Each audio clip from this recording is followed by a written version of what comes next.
And they stay there. Yeah, and they stay there. What's going on, ladies and gentlemen? Welcome to another episode of your Detroit.Sports.Alliance post-game show where we talk all things Lions. And listen, people, the Lions got a victory. I know all we do is win. It's not the best son to play for them, but damn it, I'm going to enjoy this. I'm going to enjoy this W. It's one of the things that I have to just be excited about that we got. And I can't even begin to tell you how excited I am. Okay, like I just can't. Man, this feels good. God, this feels good, people. Just a win. Just give me a win. All right. So as promised, we do have a full crew for the post game. First up, we have Mr. Giggity, Mr. 69 man himself, Mr. Detroit Drew. What up, though? What's going on, peeps, man? This is the first time in a long time we will wake up tomorrow, go to work, go to school with a victory Monday, man. It feels good. It feels good. Man. All right. Next up, we have Mr. RachelMarieSports. What's going on, Ryder? What's up, dude? I'm still shaking. I'm still nervous from that game. I still don't believe that we won. I am still not okay with that just yet. Then we have one half of that dynamic duo from the real Detroit Lions fans, Andrew. What's going on, Andrew? Bro, my heart is still pounding, man. I'm with Ryder. I told people, like, this team takes years off my life watching them play. Jimmy Sofa says, boom, chaka-laka-laka, Super Bowl, here we come. And last but certainly not least, we have the heart of the city, Mr. 313 J-Mo. J-Mo, what they do? What's good, man? And I'm ashamed of you, Ryder and Andrew. I told y'all just watch the game today and don't be worried. You got to take your emotions out of it. That's the only way you'll survive out here. I wasn't stressed until the very end. I wasn't stressed until that fourth quarter. Don't do that. No, I'm telling you, man. This game, I'm like, bro, I'm not gonna feel nothing. I'm gonna just watch. That's what I had to do. Listen, people. Obviously, the Detroit Lions get their first win. There was a lot of good, a lot of bad. Nonetheless, they got the win. If you did not watch the pregame show, one of the questions was, how do you stop Kyler Murray in that offense? And I said, let Kyler Murray throw. Maintain your gap assignment, but let him throw. And boy, did he throw. 3 interceptions, people. He threw 3 interceptions. Should have been 5, but he threw 3 interceptions, people. I think he threw the ball 40-something times, too, if I'm not mistaken. I haven't even looked yet. But, man, oh, man. Lord, that was a game. Drew, give me your thoughts on the game. What did you think, man? Well, like you said, there was some good and some bad, but I think when the game got tough and came down to the last couple quarters there, our offense started clicking. We got a little bit away from the run. AP finally got 20 carries. He's doing what AP thinks AP does, But then come crunch time, we're hitting the Hawk. He had a good game towards the end. I wish we'd have targeted him a little bit more. But then, that opened up things for Marvin Jones, Marvin Hall, and Kenny G. All of our receivers stepped up. Stafford had good communication with the O-line down the stretch, and he went perfect on that final drive there. So, I think this team goes as Stafford's goes, and if you keep closing out games like that, like he's so used to, I think that we might be able to turn this thing around a little bit. Not playoffs, but this was a good step in the direction. It just shows you how important Kenny G was. Stafford hit him a little bit high a few times, but so athletic, he's able to go up there and make Stafford look better in those times where he's not accurate. So I like what I've seen so far. Okuda got burned a few times, but he bounced right back, came up with some good tackles, got that pick. It's all about how you recover in the league, man. We can't worry about the week 1 matchup against Adams where you got torched. You can't worry about getting torched against some of these. He went 2 against some of the best receivers in the league back-to-back, and I think he's adjusted pretty well. So I'm liking what I'm seeing, man. All right. Listen, now if you are in here, please make sure you hit that like button. Again, we got a W, and no matter how we slice it, it's a W. You want to at least enjoy it because it's been so long since we had one. I think we was 11 games, 12. How many games has it been? 11. 11 games since we seen a win. I mean, seriously, 11 games since we seen a win. Ryder, let's jump to you, man. Tell me your thoughts on the game, man. I know you say you still is like shaking. I mean, what are your thoughts on this game? Well, first off, I think the Lions put way too much strain on my heart. I don't think I can handle that every Sunday. So hopefully, we get a little bit, more consistent and more convincing with our wins. First off, but I thought, for the most part, I thought the Lions played pretty well. Adrian Peterson, our running back, finally got 20 plus carries, which I have been preaching for pretty much since week 1. I've been preaching that our running backs need to get at least 20 carries a game, and Adrian Peterson did that. We saw the Kenny Galladay effect. He led the team in receptions, yards, and had one of the only 2 touchdowns. The defense had 3 turnovers, which is always nice to see. One of them was, not a great play. I mean, Kyler Murray threw that right to Jamie Collins, but 3 turnovers and, good enough to win football games. It wasn't necessarily the prettiest game, but at the end of the day, we won, and that's all that matters. So, listen, I don't say it enough as it is this morning. Andrew, what are your thoughts on the game, man? Dude, there's like 5,000 thoughts rushing through my head.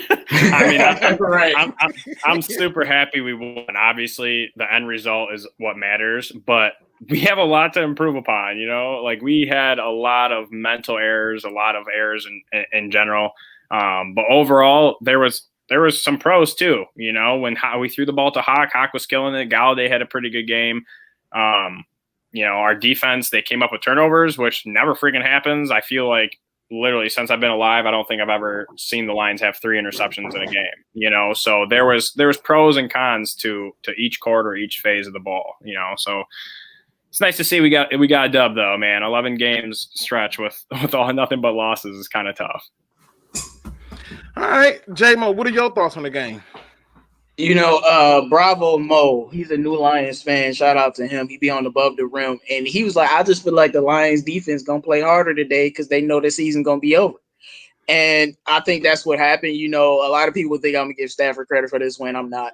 I feel like the defense put him in position to win this game. I'm with Ryder, man. Adrian Peterson got 20 plus carries, and yeah, he had 3.4 yards a carry, but he was keeping them so honest that it opened up everything else. And I'm not tripping about targets for any of our receivers because it was spread open. But shout out to a couple people. Jesse James, I'm so glad you alive. Like, I'm truly glad that you exist because I didn't know if you was living. And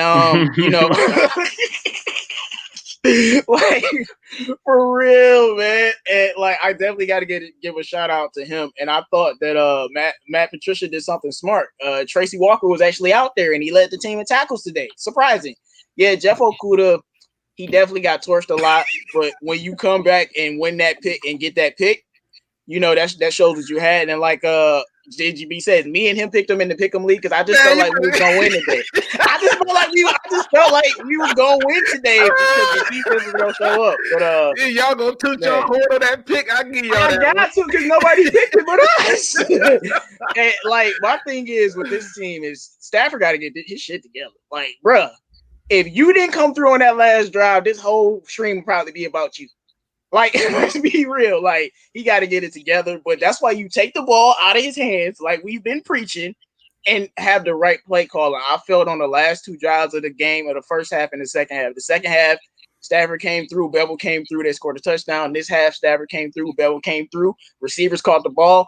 But Vic V is the worst signing of the year. And I think I should end it with that because this man is terrible. Man. We're not gonna do him like that. Listen, his first game off injury, man. Come on. Listen, here's my thoughts, man. Listen, I said earlier that the Lions need to force Kyler Murray to throw and let him throw because I knew that if they forced him to throw, it was gonna be a different game. And when they actually came out with that as the game plan, I went, oh, snap, somebody heard me. Oh, snap. Or maybe they saw what I saw on film. I really did watch a lot of film and how they won their games. And it was because he was allowed to just run and go free and do all this crazy stuff. And I knew that if the Lions were able to stop that run and force him to throw, they would forget about the run. Well, they did. That was huge for me. The defense was still garbage. I'm not finna talk about what the defense did. Yeah, we got 3. Hey, bro, look, they garbage, but it's about like, you know, you can go 1 for 10 the whole game, but if you hit the game winning shot, and those interceptions was them game winning shots, bro. Like we needed them. Now hold on. I don't know what's going on with this. Rest in heaven to my baby boy. Man, for you. Listen, I don't know what's going on with Antoine as you have, but man, prayers are out to you and your family if you have any loss or any type of hardship.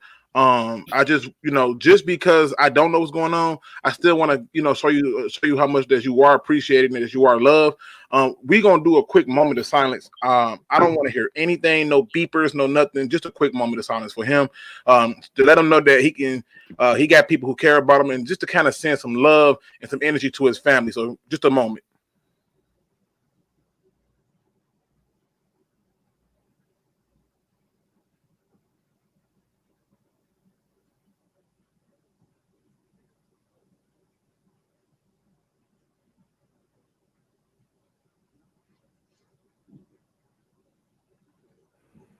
All right, ladies and gentlemen. Again, that's for you, Antoine, that you have, man. I hope all is well. And if not, man, prayers are definitely up for you and your family. So, you know, listen, I don't want to make, you know, kind of switch gears a little bit, but listen, man, I really thought that the defense did not do well. I thought the turnovers was happy to see. I saw some things that I was confused about, like why Jared Davis only had so many snaps. He didn't have a lot of snaps, people. I also saw, you know, where you know what? I'm gonna be honest. Listen, here's my overall takeaway. Here's my overall takeaway from the game. We closed the game out on the ground. Let me let that sink in for a minute. We actually closed the game out, people, on the ground. It was 4 minutes and like 27 seconds, and we chewed that clock. Now, granted, yeah, we had a penalty that took away a touchdown, but guess what? They called a play that lined it up for a pass interference. Probably should have been called a hold. Don't really care. Either way it goes, it puts us at a first down. And we still ran the ball to close the game out. I was so proud that they was running that ball, and even when he wasn't getting the positive yard, they were still running it. That's what I was about to say. He's getting 2 yards of carry, and we was like, we don't care. Yeah, like now, let me flip this over to you, Andrew, because Andrew and I were in this chat, and Andrew was going on. Andrew, what was give me that moment for you that made you the proudest? Because for me, closing that game out with the run was it. What was that moment for you that you was like, God, we did that? Dude, I mean, it's really hard to pinpoint it because throughout the whole game, I was like, oh my God, what are you doing? You know, but I have to say that last drive, stopping the Arizona Cardinals offense and then just driving down the field, you know, we had that touchdown that got called back. We were smart with the ball, you know, that just definitely stopping the Cardinals offense, you know, and giving us an opportunity to not play from behind and just potentially seal a game before it goes into overtime. Okay. What about you, Ryder? What was that moment that you was like, yo, I'm proud right here? What was that proud moment for you? So I can't tell you exactly what time, but there was a play action pass where Budda Baker was screaming off the edge, and he went and hit Adrian Peterson, and Stafford kept the ball, rolled out, hit. I believe it was Jesse James, and they got a first down. And I sent in the group chat, I was like, I've never ever seen a defender bite that hard on a Detroit Lions play action. They bit hard on that, bro. And I've never ever seen a defender, you know, collapse that hard on a Lions running back on a play action, and I've never seen a play action for the Lions be that effective.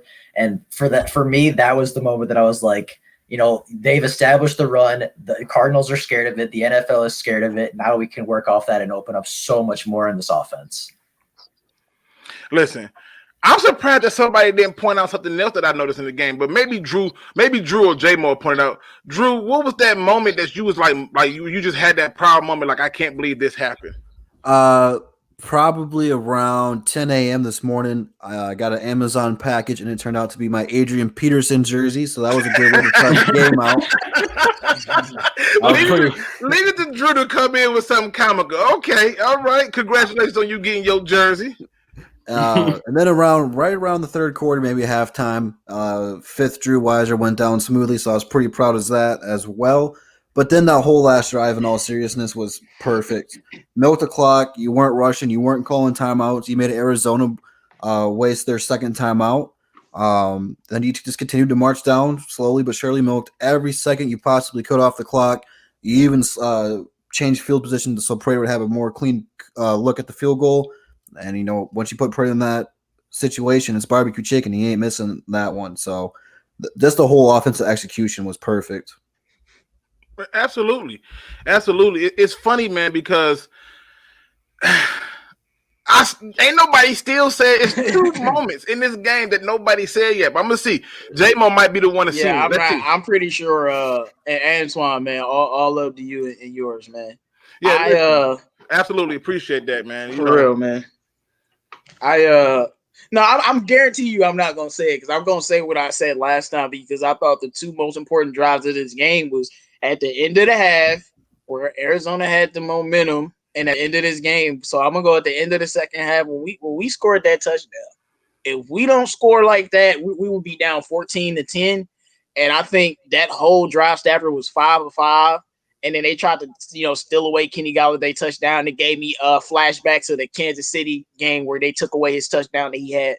So, but they did it right. But that's what I'm going with. I do want to say one thing, though. I'm proud of our DBs. Yes, they got torched, but Trufant wasn't out there. They did the best they could, and the pass rush wasn't that stellar at all. So.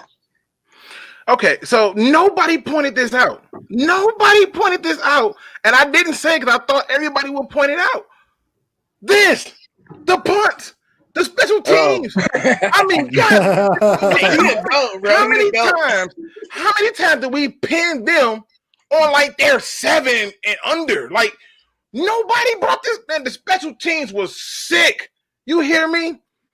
That dude, that rookie, that Jack Fox, that boy is. Did y'all see the hang time on that last punt? It seemed like I don't want to overrate him, but he looked like the best punter I've seen for the Lions. This dude, man, the special teams was so sick. And the second thing, which I'm surprised ain't nobody say nothing about. The second thing is how they utilize the running back by committee. If you watch that entire first half, Adrian Peterson was giving the ball a whole lot. At the start of the second half, Kerryon was giving the ball a whole lot. And what they was doing was mixing Swift in between the plays to get him a break. But Swift didn't run the ball, did he? He didn't have to. I mean, they was biting on Swift play action, and I'm like, man, listen, bro, listen. That touchdown to Golladay, I think they bit on Swift play action. I think. Man, listen, it was so many bites on there. And like I said, we want to make sure we give all the good stuff up front. But I'm telling you, special teams, bro, if I'm giving out a game ball, it goes to special teams. What's my man name? The number 34, McCray? Getting down there, getting those little, bro, man, listen. Y'all don't even understand. Now, I just want to be clear. Benjamin Foe says fire Patricia. I ain't changed my mind on that. Don't act like one win has switched us. We have not switched on that. Nobody has changed their mind on that. like we getting drilled by the Saints next week. Right. What we gonna be saying? What you mean? So I'm just saying. So we got 95 people in here. Make sure you hit that like button, people. This is a good day. If you just not jumping in here, go back and listen to how I opened the show up. I had to have fun with it, and I thought that it was cool. But man, listen, the special teams was so sick, and let's start off with you right here on this one. Matter of fact, Ryder, I'm gonna start this with you, Ryder. I hate to do it, but tell me the biggest surprise of the game for you, because I had 3 surprises in this game, and I'm pretty sure that one of y'all gonna have to hit these 3. But what was the biggest surprise of the game to you? The biggest surprise was probably that they kept running the ball. I mean, like, they don't do it. That's not something the Lions do. They haven't done it throughout 2 weeks, so I had no reason to think that they were going to keep running the ball. And Adrian Peterson got the ball over and over and over and over again. And that was such a pleasant surprise to me that I'm still smiling about it. Like, I just can't stop. Hey, shout out to the Hood Cam, man. If you ain't subscribed to the Hood Cam's channel, it is actually featured on my channel. It's actually linked in my description as one of my featured channels. Man, Cam does his thing. So shout out to you, Cam. Thanks for being here. But yeah, that was one of my keys that they actually stayed with the run. That was like I was surprised that they did that. But the other two, let's see if we're gonna get it. Let's go over to you, J-Mo. What was the biggest surprise in the game to you today? I hope this is what you. Hey, I just saw something in the chat. I see it too. No, my thing is, and I'm glad that I just looked it up. We kept Kyler Murray from running the football. I mean, look, against the 49ers, this man had 13 carries for 91 yards. Against Washington, he had 8 carries for 67 yards. Against us, he has 5 carries for 28 yards. And yes, he had that touchdown, but just give Kyler Murray credit. The dude is great. But we kept him from killing us with his feet. He did it on like one drive, but I was like 100% sure he was going to murder us with his feet. And it was a lot of times we scared him once he stayed in the pocket. He was scared to throw the football and didn't use his legs like that. So I think the fact that we kept him from killing us running the football, and he probably going to be the best mobile quarterback we face since like maybe Deshaun Watson. So I'm proud of him for doing that at least. Okay, I still got 2 keys that nobody was surprised about. Let's go over to you, Andrew. What was something that you was just like you just thought you was like, I can't believe this? Honestly, I could list like 50. There's so many freaking surprises. Look, okay, I have to. Man, I'm not gonna go with a negative one. I'm gonna go with a positive one. It's Jesse James. Where in the hell has this man been? Where has this man been, bro? I literally was like, who is that? I was like, I don't know this guy. He's not on our team. Like, bro, like this man came out of the woodwork and had some critical plays. They actually involved our tight ends for once, and it worked, So I was just super surprised. Yeah, this is the crazy part about it. That was one of my keys where I said, I can't believe we used a lot of the 2 tight end sets, and they actually utilized Jesse James. Like, who knew? Like, people was actually shocked, like, he can catch? Yeah. He can run routes? Yeah. You didn't just use him as a blocker? Yeah. Before today, he had 2 total targets. Before today. 2 total targets. Huge, people. Huge surprise. It was so surprising that the defense, I honestly believe that the Cardinals didn't even game plan for Jesse James. When he got the ball, 100% right. They probably was like, "What the hell? Who is this guy, bruh?" I know they didn't game play for Jesse James because look at the reaction every time he had a positive play. They were like, "He's out there." Like, listen, they never game play for TJ because he's TJ. They never game plan for him. To all the people, Drew and Real, who thought that TJ Hockenson was not, you don't take a tight end. I mean, he was drawing penalties and all type of flack from people trying to stop him, and he still had a good game too. Yeah, they had no answer. They double cover him too. That's why he only had 4 catches, bro. Like when you go watch, shade, bro. Hey, I told you I was gonna be on you all year. Didn't I tell you that? Look, I never said Hockenson was gonna be a bad player. We never said that. Oh, you said that's that moonwalk. Yeah, right. Look, let me get over to you, Drew. Drew, let's talk about it, man. What was the biggest surprise to you? I still got one surprise. I hope you can name it. What's the big surprise? We actually coached a decent game for the first time in a long time. Look, I'm not saying it's perfect because I still don't want Patricia here, but we had a game plan. We took away Murray's running ability, and then we made adjustments. Anytime you make a quarterback throw 3 interceptions, you have him 5. It should have been 5. They dropped 2. Should have been 5. But anytime you get that many chances for a pick, you're either confusing the quarterback to the coverage or you have knocked him around and got him out of his rhythm so he's off on his timing. And that's something we just haven't seen with this team and really since Patricia's been here. This team really has never been good at forcing turnovers under Patricia. We still only had 1 sack. I want to still get after him, but I think that whole focus was to keep him in the pocket and make him beat you throwing, which he still made some good throws. Hopkins had over 100 yards, but it doesn't really matter. We were pretty much accountable for everybody except for that Isabella dude. Don't know who that guy was, but he was killing us. No, I knew he was going to kill us. I knew he was going to kill us. he was like a 4-2 or 4-3 or something. No, I wanted us to draft him last year. Yeah, right. I remember we were talking about it. Listen, let me just tell y'all. So one of the things Drew kind of touched on it was we got turnovers, people.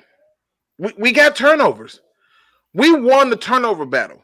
Like y'all don't understand how crazy it is to say that the Detroit Lions won the turnover battle. But they didn't just win the turnover battle. They won the time of possession battle. Like you can't make this stuff up.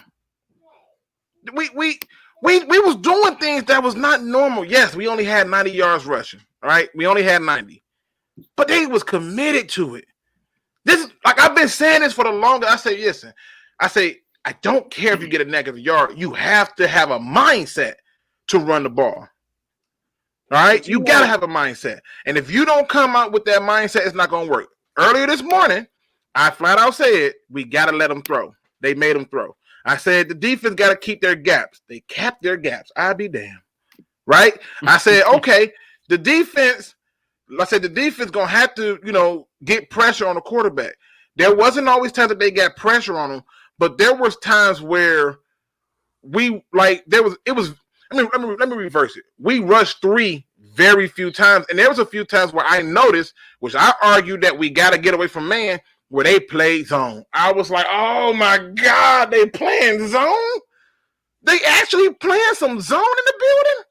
I didn't know how to act. Now, yes, Hakeem Butler did get released. He's a guy that I think the Lions should go and call up. I think the Lions should also trade for Corey Davis. Because now if you're going to get Hakeem Butler, Corey Davis, you literally got Quin Cephas for your slot. You'll have Kenny Galladay, Hakeem Butler, and Corey Davis. That's just my dream scenario, but I can dream a little bit. Now we got to go. We gonna talk about the O-line. Listen, I was just going to go into now we got to go into the not so good things that we saw. Starting with you, J-Mo, what were some of the not so good things you started? Give me that one thing that you was just like, ugh. Because I see you ready to talk about this O-line. Hey man, I am ready to talk about the O-line because now I like run blocking they were solid and pass blocking it seemed solid, but the thing is they had this what I like to call situational choking. Every time it was a big play or a big momentum play, they were choking. Stafford got sacked 4 times. I only think I blame him for 1 sack out of those 4. And the O-line was very, very inconsistent today. I will shout out Jonah Jackson. That man is a freaking stud. Big V is terrible. And I can't believe I'm about to say these words, but I'd rather Crosby be out there. And I know Crosby is just But at least Crosby being will give you 1 penalty and protect Matthew Stafford. We saw Ragnow.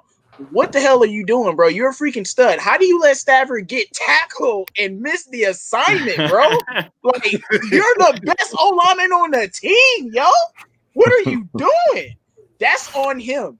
And I just hate it. If we lost this game, man, it would have been bad. But 4 sacks is never something that's good. Okay. Now, ladies and gentlemen, we just have the Hook Cam joining us on the show. Cam, what's going on, brother? What's going on, fellas? I love the energy we got today. People are fired up. I was just. This is your first win as a Lions fan. It felt good. I would be lying to you guys if I was like, we got this one in the bag with about 4 minutes left. I was super the entire time. Right. It's super nervous. But dude, that ball from Stafford, I don't have Game Pass or anything. I like backdoor stream all of these games. So I'm like 2 or 3 plays behind. And Stafford throws that ball that legit like goes into heaven and comes back down in the bucket. And I was like, what a ball. I'm like fired up watching it. And then I just look on Twitter and I think it was Andrew. He was like, yeah, if we didn't get called for a flag. And I was like, oh no. And I like went back and looked flag on the play. And I was like, God damn, this Lions thing is tough. Like, That's the life of a Lions fan, that play. And then usually we lose like 8 times out of 10. So, but you know what? You know what, Cam? I'm gonna give you a minute to catch up and get your opinion on some things. Well, in today's game, what was that moment that you was like, "Wow, I can't believe the Lions are actually doing that"? Because, like I said, for me, I couldn't believe we played some zone. Yeah.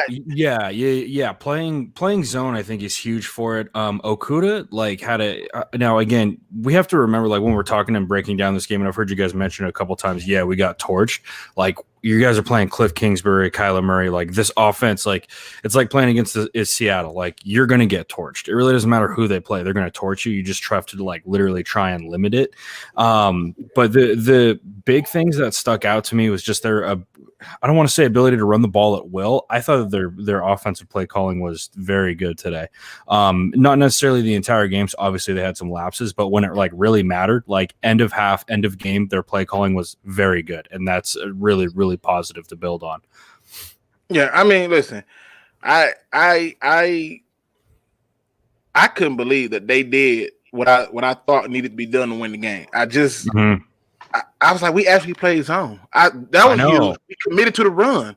That was huge.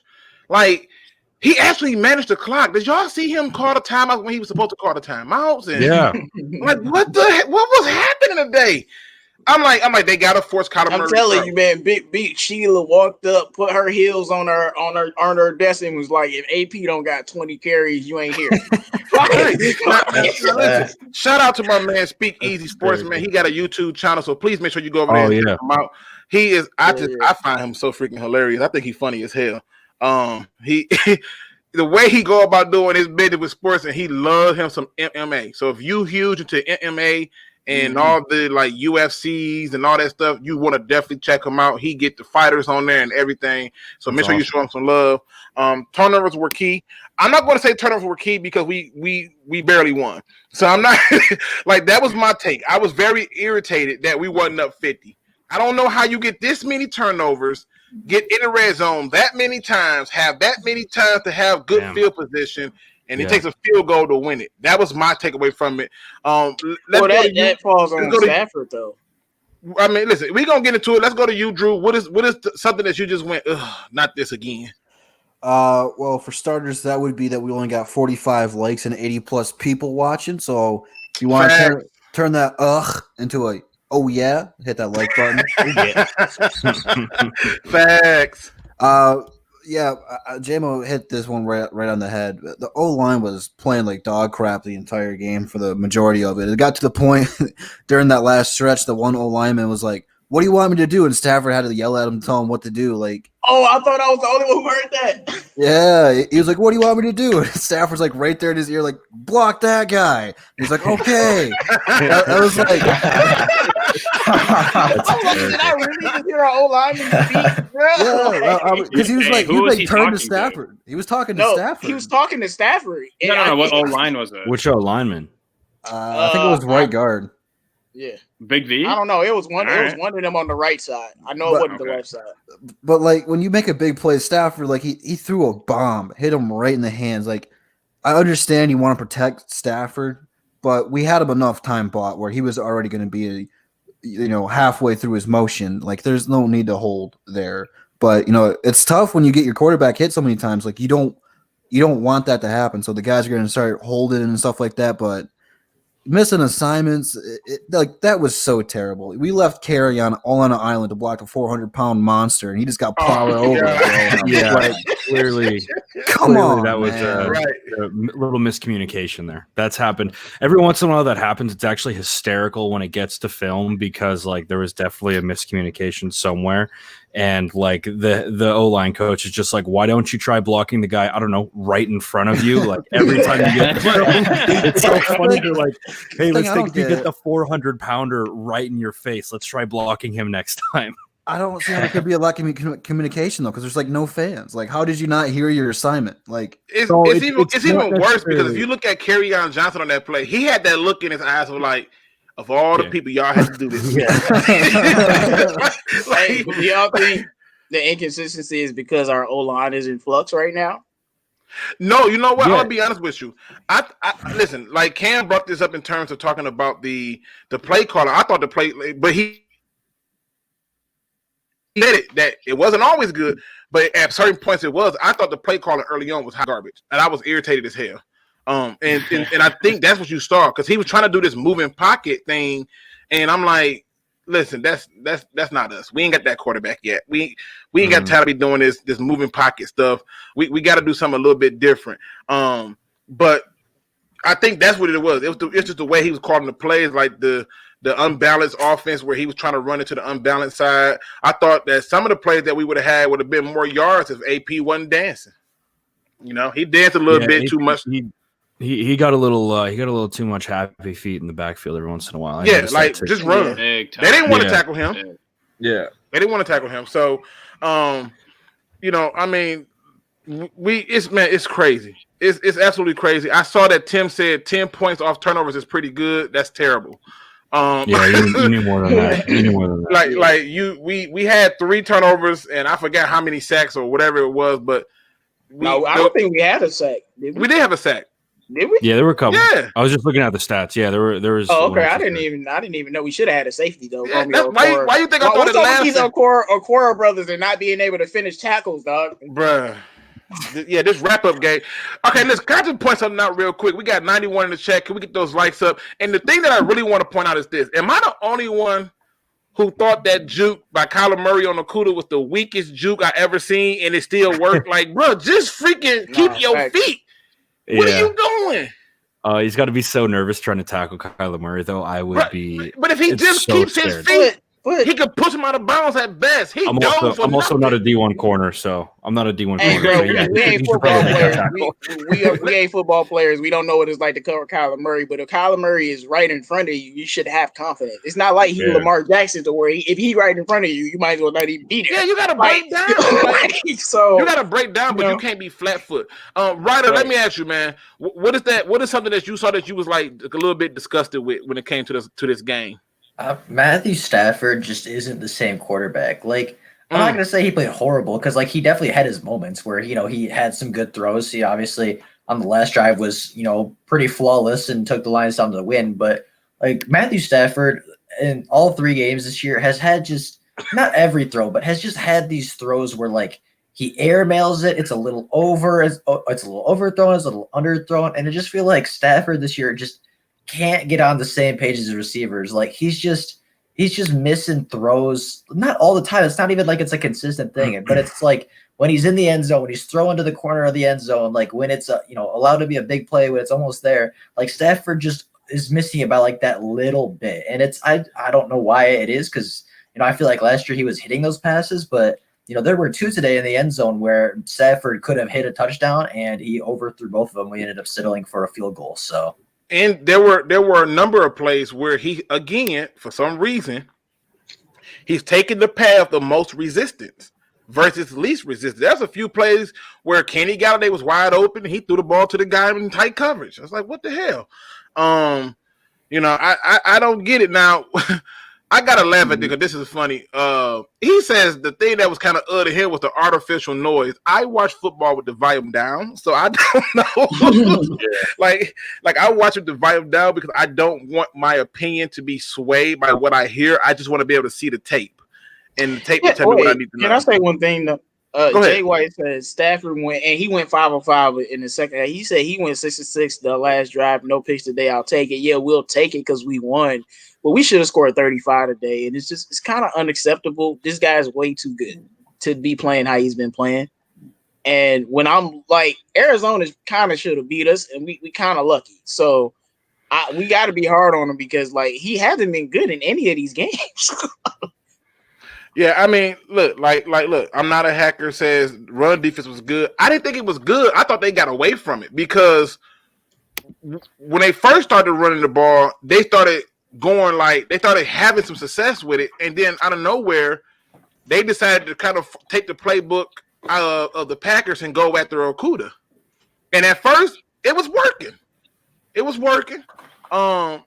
killing Okudah bad. And then they went away from Okudah and decided, well, we're going to try to pick on this guy, like whoever 41 is. I'm trying to think. Chris Jones is his name? Yeah. Okay. So they decided to pick on Chris Jones. Well, that failed when they realized, oh, shit, he got safety help. So I think they just got away from it, in all honesty, but I get it. Steve-O said the Lions should be 2-1. If they had a good coach, they'd be 3-0. They should be 2-1. I'm not gonna kill them on losing to Green Bay, but they should definitely have beat Chicago. No, they should have definitely 100%. Beat Green Bay, bro. You had 17 points and you just gave up all them points at the end like that. I don't know, man. Green Bay. I'm just calling a spade a spade. It didn't get ugly until it got ugly. So where did Drew go? Did Drew dip out? Did I miss Drew? Yeah, Drew said he had to go make some tacos, man. We started out here. My bad. Shout out to Drew for the tacos. Let me bounce over this to you, Andrew. What was I know you're gonna probably be on board with Ryder, but what was that thing that you was just like, oh, this is Well, you're right, dude. It's definitely Stafford, man. Stafford has been driving me nuts this season. I don't understand why he's playing so below his norm. Okay, I get Kenny Gallay's out, that alters things, but you still have Hawkinson, you still have Marvin Jones, you have a better offensive line besides this game. Your offensive line has been creating great pockets for him, and he's just making poor decisions. He's taking weak ass sacks. He's literally he has tunnel vision like a friggin' horse with blinders on. Like, I don't know what's happening to this man, but this does not look like Stafford to me, and that's driving me just completely nutty. Because if he was playing how he was, even remotely close to how he was last year, we would be freaking literally at the top of the NFL right now. You know what I'm saying? So, like, for me to see him play so below his norm is just, it's like very upsetting. It's also really irritating, because you finally gave him an offensive line that's, actually pretty good. You give him a little bit of a run game, like, I don't understand what's happening and why we're just completely collapsing on offense. Okay, I mean, listen, Cam is here. Cam coaches, so I'm going to ask him some coaching questions. Cam, just out of curiosity, did you happen to notice that I saw? Maybe I was delusional, but did you see them run a 4-3 defense at least once or twice this game? Was that just me? Yeah, I liked it. They mix it up a little bit. I think, what's weird is that it's like sometimes you have to play an extreme to get out of your comfort zone. And like with Cliff Kingsbury's air raid stuff, you can't sit back and just drop 8 all the time. Like, you have to go. I think they went with their nickel a little bit more. And because they're in their nickel and they're like, we can't just run straight man, Kyler's going to pick us apart. They had to go zone, which meant that sometimes they were going to bring pressure, which meant they were going to get Kyler Murray a little bit off his game, which I think everything just dialed up pretty nicely when they needed to. That was one of the things I was back and forth on the game. I didn't watch every single snap, but they had a series, I think it was in the 4th, where the Cardinals were on their own like 4 or 5 yard line. And they did like a really good job of dropping into zone. And then on 3rd and long, they brought heat, and Kyler he was flushed out of the pocket, like to the right. He had to like step up and move to the right, got him off of his regular throwing spot, and he like incomplete. So it was like, dude, we're finally doing what everybody's talking about. Really good job. Let's keep doing that. It's like, we finally won a game. Let's chase that feeling. Like, let's keep working on stuff like this. I was impressed with it. Honestly, I was in that time, like that critical situation, the fact that they went to it, you're like, okay, cool. Maybe they'll start to notice that like, this is the way we should be calling stuff like this. Listen, why? It's so evident to me. Like I said, this is one of them games where I saw a plethora of mixing up. Where you saw a little like where they consistently rushed 4. I thought that was impressive. It wasn't just a whole bunch of man. A thing that I was kind of disgusted by was how little they used Jared Davis. Like the few times they used him, he made a play, and then they took him out. Hey, Luke. Hey, just a side note, we barely used them and we won, man. So I don't know. Here we go with this stuff, man. Listen, your shoulder got to be tired from all this reaching you doing. Okay. No, I mean, listen, I saw this. Let me go back to it because I want to make sure I get it right here. Not a Lions fan, but man, this dude is one of the most. Listen, if y'all ever get a chance to talk to this guy, or just have a conversation with him, man, dude is like so intelligent and so respectful. And like, man, I really rock with him, like for real. But he brings up a point to say that the difference between the win against Arizona and the loss against Chicago and Green Bay is that the players made plays. I'm going to push back on this because I thought it was more about what, and I'm going to try to go back and find his comment if it ain't been buried yet, which was said from Troy, which was this. I thought they played down to the Lions and it bit them. That's what I thought. I don't think it was a matter of making plays. I thought they played down to the Lions. Our run defense sucked. They did not commit to the run. like they didn't. They didn't even call a lot of RPOs. They just didn't. They made them stay in the pocket and throw, and I just thought that's what it was. But do anybody feel like the difference between these two games was that they made plays? And we started this off with you, Ryder. Do you feel like that was the biggest difference when it came to these games? I mean, I don't think it was necessarily the players. And, I watched Hook Cam's video the other day that he made about the Lions, why they're struggling. And, yeah, great stuff. Appreciate it. But, one of the things that you said that stuck out was that Matt Patricia kept putting his players in positions to fail. Yeah. And I felt like today, whoever was calling the defense, whether that be Unlin, whether that be Patricia, I felt like they put their players in better positions today. They played a little bit of zone. They sent a little bit more pressure. And I feel like the play calling put the players in better positions to make those plays. Yeah, and the scary part is, I can't believe I'm going to say this. I don't think Patricia was calling the defense today. I was just wondering that. I was like, wondering I was going to as soon ask as that third turnover, I said, who fired Patricia without telling me? Yeah. I don't think he's calling got them rings, huh? I listen, I cold-heartedly believe he was not calling it, because the time that we were calling zone on a lot of those big downs were when we were supposed to be calling zone. And I just I feel like he's too stubborn. I think what ended up happening was Corey Underland probably went to him and said, let me just call the defense the way I want to. If I fail at it, you take it out of my hands. Mm-hmm. And I think that's what it is. But what about you, J-Mo? Do you feel like the difference between this game and the first two games was the fact that, players made plays? No, the difference between this game and the first two games is the same thing. Carry-on was killing Green Bay, and he literally didn't get a carry in the second half, and that's why we lost. Adrian Peterson was killing Chicago. It was the end of the game. All you had to do was run the football with AP to kick a chip shot field goal to win the damn game. And you was like, Stafford, let's throw. Then the O-line crumbles. He gets sacked. That's why we lost those games, because we didn't get a ball to the damn running backs to close out the game. Simple as that. If we get a ball to AP in week 1, we win. It don't matter if he get positive yard, 2 yards of carry. My thing I love about AP is he never gets negative yards. It might happen once or twice. So he's always falling forward. And that's why they lost. Well, I mean, even if he did get negative yards, hell, we had the number one running back with negative yards. It's about giving him the ball anyway.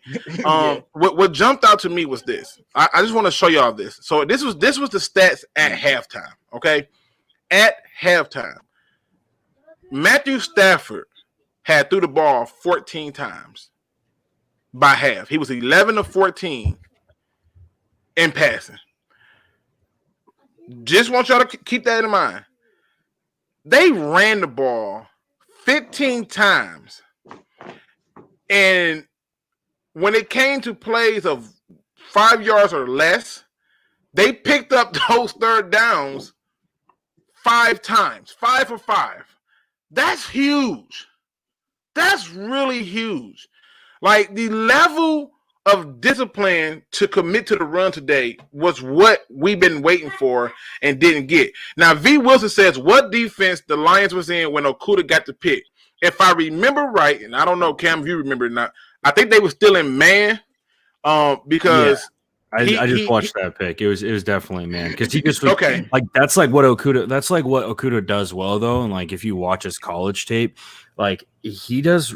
When he's put in the position of hey, you can actually do this, not when he's lining up 8 yards off like he did against Green Bay, and then they run a crosser and he's got to fight over 3 dudes to get there. But when he's coming across the field with somebody, he's fast. So he can give a little bit in coverage and he can close really quick. So it just looked to Kyler like it was open. It looked open if you look at it from the end zone. Legit, Okudah just closed really well. That's one of those plays that you're this is why we draft a guy 3 overall, because he can do stuff like this. So I mean, he needs to continue to do that. I'm not going to sit here and say that he's worth the pick at this point. I think he's got a lot to do. But, it was man, though. Really long explanation. Well, my favorite thing about Okudah, though, regardless whether he's getting cooked or not, and maybe I'm old school with this, the way he tackled. And that's one of the main reasons I like. I know you were going to say that. Okudah is a tackler. Yeah. Because, the main thing I saw from him in college was his footwork. Obviously, got to work on that. But he would come up and tackle and hit you, and you would be like, yo, what is going on? This man in the corner. That's why I like him. He got to work on a lot of things, though. Yeah, he tackles well. I will. Yeah, I mean, and I think like I had a chance to go back. Like I said, I had a chance to go back and watch every game. I'm gonna go back and watch this game. And I think Okuda's first game, the reason he was getting killed as bad was because of technique. It was he had crappy technique. This game he still had crappy technique, but the difference was he was not left on the island. He had safety help. Mm-hmm. I was really disgusted that Tracy Walker still wasn't getting as many snaps as I wanted. They in second half they made sure the best players played minus Jarris Davis. Jelani Tavai too many times let the quarterback or the running back get that corner and get the goals. One time he got pancaked so hard I was like, just go grab a serve and just go ahead and just drench him because it's a wrap. Now Jay White says we're gonna have that Okuda Simmons talk. We can have it. You know, I know people expected. I suspected that they was going to use Simmons more because the general manager came out of the Cardinals and said that we got to get him in the game more. They didn't, and I think it was a mistake. You know, let's talk about it. This is what I saw. I saw a game where, without me even keeping track of the snap count, I'll say he probably got maybe 5 snaps that whole game, maybe 5. Hassan Reddick could not cover TJ Hawkinson. Hassan Reddick could not cover Jesse James. I thought it was weird to me that they were just living and dying with Hassan Reddick too. Like I feel like somebody in their front office is like, no, I drafted him. He needs to play. And it's like, dude, this guy he's not what we thought you were. He's not who you thought he was in college. Like, and you guys are still getting crushed by him. Put the rookie in and like just see if you drafted a guy you can actually cover because Riddick was killing him all game. Like TJ Hawkinson looked good today and he was cooking against Hassan Reddick. Like it did not look good for him. Yeah, they had to put Buda Baker on him a lot because wasn't doing too good. But I agree with you can call me Funk. Simmons is being used the wrong way. Well, he's not being used, and when he's out there, it looks weird how they're using him right now. No, he's flat out being used wrong. It ain't no way to clean this up. He's flat out being used wrong. Like and again, I'm gonna put it out there again because I'm sick of seeing this. I saw Tracy Walker at outside linebacker again. What is this? Can we please stop this? What is this? Like seriously, like why they keep on putting Will Harris at the one high safety? What is this? Like, I digress. They're definitely using him wrong. They're using him dead wrong. They're not giving him the snaps, and they're not giving him the chance to perform. And I find it ironic, like that like with what happened today, with our tight ends getting off. Like, you know what? I forgot this. God, I forgot this. Here's another point that I noticed in this game. We did not go crazy and target Danny Amendola. Oh my God, what am I clap music at? When I need something, I need it. We did not go crazy and target Danny Amendola. Did you notice the ball got spread around when you're not targeting a $6 million receiver who got hit lightly and dropped it?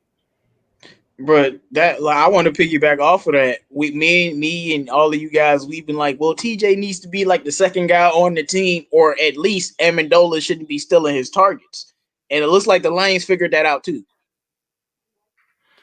Listen, it's amazing. Dolo Dynamite says, what at Luke? I thought Pat was going to use him wrong. I don't think, listen, he would have been used. He would have been used better in our system, and we could have probably got more production out of him in our system than we did. I thought today, like I said, we finna go into the game balls, and then we'll take some of y'all questions. But to me, I thought today that based on what I see them doing with Tracy Walker, they could have probably used him the right way, and I thought that they would have got him. But especially if you're gonna put Tracy Walker outside linebacker, although one play. I think it was good that he was right there because Kyler Murray took off, and I was like, whoo, he was fast enough to get there. So, but I saw Jamal Agnew get a pass. I just can't believe this. I love it, man. It looked like Bevel. I feel like Bevel is finally figuring out how to use all the weapons the way they're supposed to be used. Yes, this wasn't a perfect game, but you got to use all the weapons we got. That's why we got them. This is what the Cardinals media or what is it? Like Cardinals Wire. That's what it's called. In this article that they had, they were saying that they have so much talent that they're just easing Simmons along slowly. I'm like, okay. Yeah, it's ridiculous. I'm gonna show you how crazy this is. Simmons plays game 1 and is charged with helping out on slowing down George Kittle. George Kittle had 44 yards. Wow. He battled with him. Even when he lost on position, he was still battling hands on him, just grabbing him and everything. And we wasn't doing that no more. But they just not using them. And it's a shame. Cam, before you leave, can I ask you what about this game from our team that has you concerned still? Because we play the Saints. Like I'm watching them right now. Like it don't get no easier. No, I know that's actually really cool because I wanted to before I leave, I wanted to ask you guys a question. Things that still need improvement is honestly you need to build defensively. Like this offense, I think that really if I looked at this from a coaching standpoint, like you're in the staff room tomorrow watching film, okay, like let's get some general observations. Loved where this defense was in particular situations in the game. Like I said, that goal line, not really goal line, but that inside the 5 possession from Arizona. Those are possessions that if they get one first down could turn into a really slippery slope. And I think that Unlin, I agree with you, Luke, by the way. I think Unlin was calling the defense today. I don't think Patricia was. I think that was, they had a little soul searching moment when they were 0-2. We got to figure some stuff out. Fine, Unlin, call it and we'll go from there. But building on this defense, still looking at what worked for us, bringing pressure on third down, giving our corners a chance, either if it's safety help with man or if you're running zone. I think that there are some steps in the right direction, but just like more. Obviously, you got to do more of it. You can't have receivers catch 10 for $140 on you. One other stat that I think was really cool is that the Lions gave up no points in the fourth quarter, and that is that was another key point. That was another one of my key points. That is such a big step in the right direction. I didn't even notice, Cam.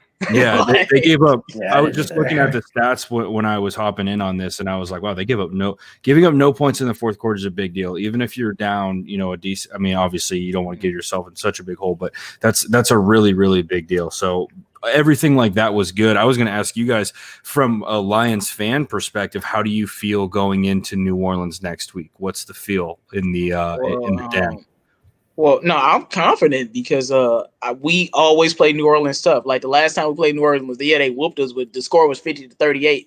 It was a great game, but like I said in the chat, Stafford scoring 4 versus Breeze. It don't matter how talented the New Orleans is. We always play them tough. Sometimes they beat us, sometimes we beat them, and I don't think Drew Brees looks as good this year. We're gonna see what he do tonight, but I think it's a 50-50 game. I think it's a 50-50 game. I'm really interested to see the Saints Packers because I don't think the Packers are that good, to be honest with you. Anyway, that's going into Packers. And I hate them. So? I just think they the Packers, man. I don't know. Now listen, I don't want to keep you long, Kim. I know you gotta you out here trying to get your life on swole. Get the people your final thoughts, man. And you get it because we're not gonna be on much longer neither because I gotta get myself ready as well. Before we do that, before you get your final thought, can you give a game ball? Who you giving your game ball to on offense and your game ball to on defense? Oh man, that's tough. On offense, I'll probably go KG. I think Kenny Golladay had some big time catches. That catch at the end of the first half was a huge play. Really tough. I tweeted about this earlier too. Marvin Jones, like every time I see Marvin Jones have the rock in his hands, he's actively looking to put a shoulder pad into somebody. He been different. I have to say that. Like I love that. Like hey man, Marvin Jones been through a lot, man. So I feel that he takes it out on everybody. He's every time he catches the ball, he's like, I'm gonna run over a defensive. I'm gonna ruin a man's contract today. That's what it seems like every time he has the rock. So, but no. game ball for offense, I would probably give it out to Kenny Golladay for sure. I thought he played very well. Matt Stafford also, it's tough to say no to him just because he did what he had to do to win a football game, man, and that's what you guys need in Detroit. So defensively, Jamie Collins really stuck out to me. He really did. I thought he had a phenomenal play on that pick. He was getting pressure. If that Jamie Collins shows up every game, this Lions defense is different. You can't have the Jamie Collins that's trying to, show a ref how the running back is ducking his head and his headbutt. We can't have stupid Jamie Collins. We need stud, smart, good football player Jamie Collins, and this defense has a chance. So that's what I would say. All right, now get the people your final thoughts, man. I just wanted you to get your game ball out. For me? Or yeah. Oh, I wanted you to get your final thought. I know you got to go. Oh, yeah. No, final thoughts for this. Sorry, I got confused there, but it was. I watched UFC last night, and I had a couple beers, so it's been a long day. Let me try to say here. Final thoughts on this. Like I said, step in the right direction. Finally closed out a game. Put up no points, held the Cardinals to no points, I should say, in the fourth quarter. All very impressive stats that they need to keep going and they need to keep building on. Really interested to see how Patricia comes out in a presser, though. If he's coming out cocky like, see, I told you, then I'm going to be like, come on, Matty P, let's get ourselves together. But just all good things to build on that third down defense, and, let's keep the flags in the pockets next game. Make sure that they're doing a better job on the offensive line and not letting 400-pound nose tackles have a free run at Matt Stafford, right there, quarterback. All of that stuff would be great. Yeah, that would be really cool. But anyway, that's all I got, guys. I gotta go though, man. Hey, I appreciate it, man. Appreciate you coming through, Cam. Hey, first win, baby. First win. Let's keep this thing going. Absolutely not the last one. All right, now Ryder, you had something you want to dump on that other topic, and I didn't get around to you. My apologies. What was your opinion on that? Or did you forget? I don't remember. Okay, my bad, man. I meant to roll it back around to you, but I was reading comments and laughing. My bad. Shame on me. But Ryder, who are you giving your game ball to on offense and on defense? So on offense, I gotta give it to Adrian Peterson. Because, if you look at the stats, he's 22 carries, 75 yards, 3.4 yards a carry. That doesn't look super impressive, but Adrian Peterson kept that defense honest. Adrian Peterson, I've never seen a defense be so scared of a Lions running back. They were never this scared of Theo Riddick. They were never scared of Abdullah. They were never this scared of Kerryon Johnson when he was doing really good. Mm-hmm. And, Adrian Peterson, I just feel like keeps the defense honest, keeps them scared of the run game. And I think that helps the Lions offense a lot because they can work a lot off Adrian Peterson. And, fear is a great weapon in the NFL when you can use it. And I think the Lions have somebody that the defense fears on every single play. So, even though the stats don't look great, I give my offensive game ball to Adrian Peterson. And my defensive game ball goes to Jamie Collins because, obviously he had an interception. He had a couple nice tackles. I think he had a couple tackles for loss. He had some good pressures. I know he was in on Kyler Murray getting pressure when Duron Harmon got his interception. Jamie Collins forced at least 2 turnovers. He was a contributor on at least 2. I can't remember if he was a contributor on – oh, no, he wasn't because Jeff Okudah just kind of made that play by himself. But, he was a contributor on 2 of the 3 interceptions. He was just making plays, and I felt like Jamie Collins finally figured out what his role is and how he can succeed in Detroit. And then I want to give out a third game ball to Jack Fox because that dude is a monster. Dude, I can't even tell you how many times the Cardinals were pinned inside their 10, how many times they were pinned inside their 5. Jack Fox is amazing. He's so good. And I was kind of sad when we lost Sam Martin. I'm not sad anymore. I'm just saying. Jack Fox is different. Yeah, I guarantee you Jack Fox won't shank a 10-yard punt in the playoffs. Listen, Andrew, who are you giving the game ball to? Offense and defense? I only get to pick one, or No, you give me one for offense and one for defense. Dude, offense is hard, man. There was a lot of things that weren't clicking on offense. But if I had to pick, I'd say Hawkinson. He was fighting through double teams. He was fighting through the defense holding. I did see a lot of holding on our offensive playmakers that were not called, and it was 10 yards down the field, 12 yards down the field, whatever. But I thought Hawkinson did really well. He's still finding some separation, fought through some tough coverage to make catches. And then on defense, I mean, I love what you guys are saying about Collins, definitely him, but I'm going to go with Duron Harmon. I thought Duron Harmon definitely held it down. You know, he got a pick, almost another pick. He just seems to be getting into the right position on plays, you know, so I really liked what I was seeing from him. Wait. I thought Duron Harmon dropped his interception. He caught one, and he also dropped one. And he got one, too. So he caught that. Oh, yeah, he did. Right. Okay. Listen, he's getting in great position on defense. That's what I'm saying. Like, the guy, I mean, he could have had overall on the season, he could have like 4 interceptions already. So he needs to work on his hands, but he's getting in good position, you know, and he's keeping those big plays in the passing game kind of limited. You know, I didn't really see too many big plays in the air. So, you know, I got to give him a little bit of that, you know, high five too, pat on the back too. All right, J-Mo, who are you giving your game ball out, offense and defense? I hate sounding like a broken record, but I got to give it to Adrian Peterson, man, because he's just productive. And like I said, he was always falling forward. And the thing about AP, he can give you 2 yards or 3 yards, but he's going to break that big run. And like the O-line blocking was probably the worst it's been the first 3 games, and he still found a way to keep them honest. I think that's the only reason why we have a chance, man. And on defense, I wanted to give it to Jamie Collins like everyone else because I agree that Jamie Collins was amazing, earning some of that paycheck. But I'm giving the game ball to Corey Underwood because our defensive players, we know our defense isn't good. Like we know what we are. But the thing that always upset me the most is our players were always out of position. Even Luke today, yes, sometimes they still was out of position. But in this game, at least 70% of the time, it looked like we were using our players the right way. You know, the D-line just has to step up. But, you know, and players got to get more time. That's Jared Davis. That's Deshaun Hand. When Deshaun Hand was out there, he was making plays. But I think Corey Underwood defensive play calling saved us because Patricia called the game. They scoring 38 points. Okay.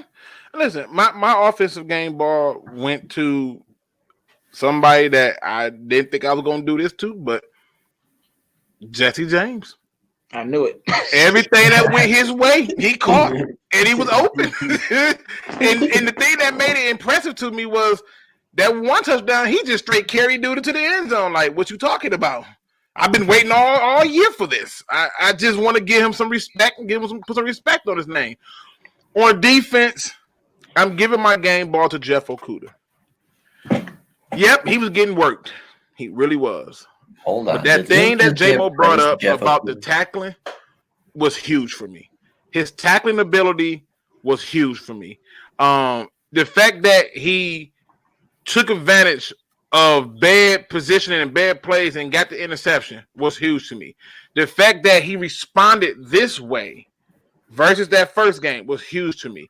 So I just want to give people some respect on it. I'm going to go into the final thoughts right here, man, because like I said, we got a lot to talk about. If you have not subscribed to these people that's on this panel, shame on you.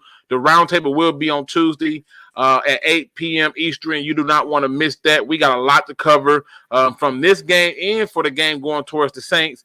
And then on top of that, you know, you do not want to miss any of the content that we drop because we stay dropping, especially Ryder, you're going to get 100 videos a minute. Apparently he just got a lot of time on his hand. So make sure you subscribe to us. Let's go into final thoughts. J-Mo, give me your final thoughts, man. What do you want people, you know, to know today? Give them something good, man. I want people to know that Matt Patricia has one more game now. Because that's really what it boils down to. I'm dead serious, and I do want people to know: be glad that your team didn't fold. Well, like I don't know if the season's gonna be good, but like starting off 0-3 with a team like this is just probably the most demoralizing thing ever. And I feel like today they were like, we're not gonna fold. If you want to beat us, you're gonna have to beat us. Stafford, you got to be better. O-line has to be better. Defense is terrible. I'm praying that Trufant and Coben make us better. I don't know. But I do want to say this about the Saints game next week. I think it's a 50-50 game. But we got to go out there and beat them because the Saints will not lay down, and they being competitive right now against Green Bay. You're going to have to beat that team. That's a good team. But it's not all right off. But Matt Patricia, you still on a hot seat 150%.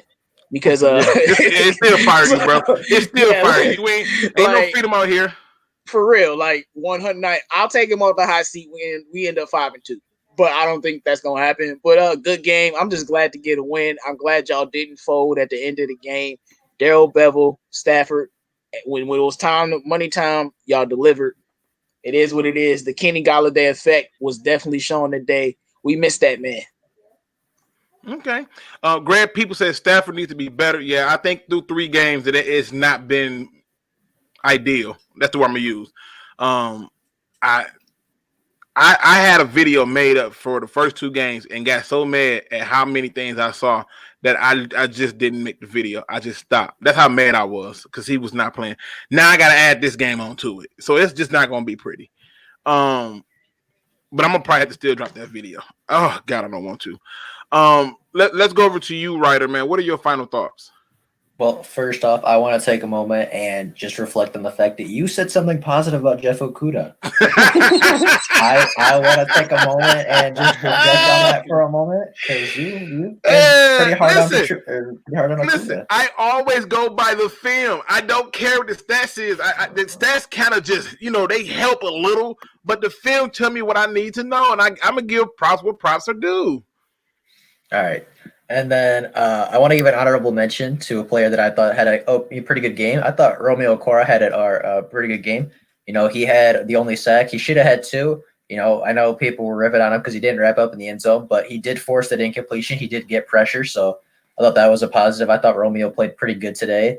I actually think he's been having a decent, a pretty, good season, a very underrated season so far. He has had a couple really good pressures and obviously had a sack, almost 2 today, so I want to give him an honorable mention for game ball because I thought he did pretty good. And then, I don't know. I think it's too early to overreact because, the Lions always have these games where they're not supposed to win. They don't look like they're going to win, but they somehow find a way. So, I'm excited. I'm happy that we won tonight. I'm going to wake up tomorrow and everything's going to be a little brighter. Everything's going to smell a little sweeter. But, for me, it's a little too early to get right back on that bandwagon just yet. So I hear that. Now, Top Dog says no BS. Does anyone else see Bevel's play calling an issue? We won today in spite of his play calling. I agree. We talked about that earlier. We touched on it that he had spots where he called up good plays, but overall I thought it was hot. I think they working out the kinks, and if the O-line played better and Stafford played better, Bevel's offense would look better. Like he hasn't been stellar, but Stafford probably don't let 3 touchdowns out there, and the whole season. So I think that plays into effect. But if Stafford is playing like how he's supposed to, this offense will be like top 10. Yeah, sure. I'll take this one question because I think this is a good one. The great one might says, if DSA took over the Lions organization, what position would y'all want from owner on down? And I think what he's asking is like what position would we take as a player? If that's I'm starting off with a left tackle. That's just me. I'm building my line first because I believe if you build a strong offensive line, you can put any quarterback back there and survive. Hell, Tim Tebow won games. So, Man, that's you gotta go with a linebacker, bro. You have an elite level linebacker like a Luke Kuechly, a Brian Urlacher. Your defense is automatically average. I'm going with the QB. I'm gonna be generic. like if I can get me Andrew was trolling, man. He out here trolling right now. Ryder. Yeah, honestly, Luke, I swear I'm not though. Like if you look at the teams that do have an elite level linebacker in the middle of their field, they're always at worst an average defense at worst. No, that's usually because they got an elite level defensive line out there too. Not always, man. Go and look at Ray Lewis when Tony Saragusa and Sam Adams left. You're gonna be like, man, they thought he lost a step. Just saying. Ryder, if you get that one player, man, what do you top down? Who you taking first as an owner? Man, to be totally honest, I'm getting a coach. I don't care who I have. If I don't got a coach out there that can coach, I'm not winning anything. Oh, you crack me up. I'm just saying, man. I want to answer that question, but appreciate it. Andrew, give your final thoughts, man.